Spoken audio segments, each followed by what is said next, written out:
There was a night I sat alone in my car, engine off, phone dead, and I felt something I had never felt before. Complete emptiness, not sadness, not anger, just nothing.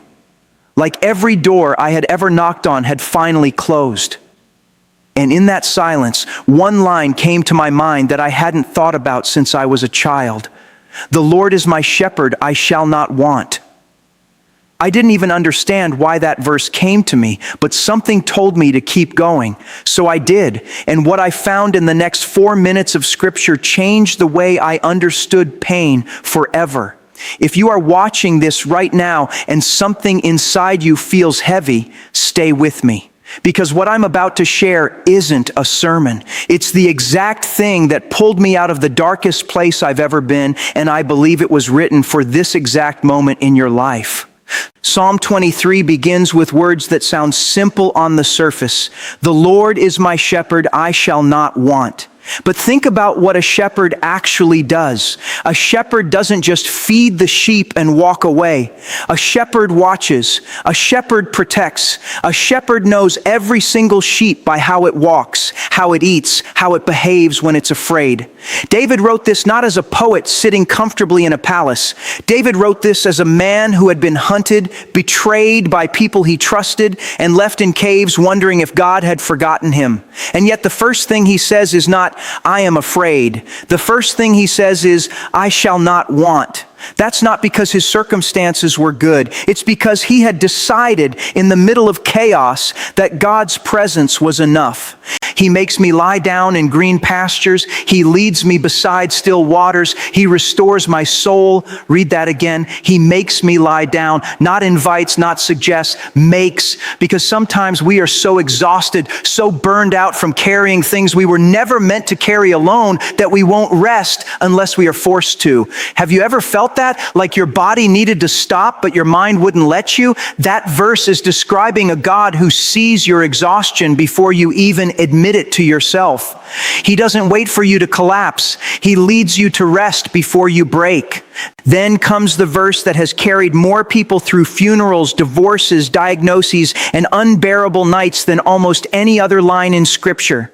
Yea, though I walk through the valley of the shadow of death, I will fear no evil, for thou art with me. Notice what it does not say. It does not say God removes the valley. It does not say the shadow disappears. It says you will walk through it. That word matters more than people realize. A valley is not the destination. A valley is the path between two mountains. If you're in a valley right now, if you lost someone, if you're scared about your health, if your marriage is falling apart, if you feel like you failed as a parent or a provider, this verse is not promising you'll avoid the valley. It's promising you won't walk through it alone, and it's promising you that valleys end. You are not living in the valley forever. You are walking through it. Thy rod and thy staff, they comfort me. A shepherd's rod was used to fight off wolves. The staff was used to guide the sheep and pull them back when they wandered too close to danger. This is not a soft, passive image. This is a warrior standing between you and everything trying to destroy you. Whatever has been attacking your peace, anxiety at 2 a.m., thoughts that tell you you're not enough, fear about tomorrow. This verse says there is something standing between you and that darkness. You are not as exposed as you feel. Thou preparest a table before me in the presence of mine enemies. This is one of the most overlooked lines in the entire psalm, and it might be the most powerful. David isn't saying God removes his enemies. He's saying God sets a table, a place of provision, calm, and dignity, right in front of the very people or situations trying to destroy him. Have you ever had to sit across from someone who hurt you, show up to work the day after devastating news, smile at a family gathering while grieving something no one knew about? That is the table. And this verse says God can give you peace even there, not after the storm ends, in the middle of it. Thou anointest my head with oil, my cup runneth over. In ancient times, oil was poured on the head as a sign of honor, healing, and blessing. This is God saying, even in your lowest moment, you are not forgotten. You are not disqualified. You are not too far gone. Your cup runs over, meaning there is more coming for you than what was taken from you. Whatever season stole your joy, your confidence, your peace, this verse says it's coming back and more. And then the final line, the one people whisper on their deathbeds and hold on to in hospital waiting rooms. Surely goodness and mercy shall follow me all the days of my life, and I will dwell in the house of the Lord forever. Not goodness might visit me sometimes, not mercy will show up if I'm good enough. It says goodness and mercy will follow you like a shadow, like something chasing you down even when you're not looking for it. Even on your worst day, mercy is still coming after you. I want you to think about whatever brought you to this video today. Maybe it's grief. Maybe it's fear about money or health or a relationship that's falling apart. Maybe you don't even know what's wrong. You just feel heavy and you don't know why. I want you to know that this psalm was not written for people who have it all together.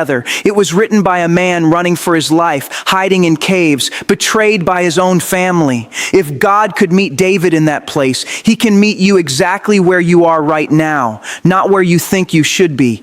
If this touched something in you, I want you to do 3 things before you leave this video. First, comment the word shepherd below. I read every single one, and I want to know I'm not the only one who needed this today.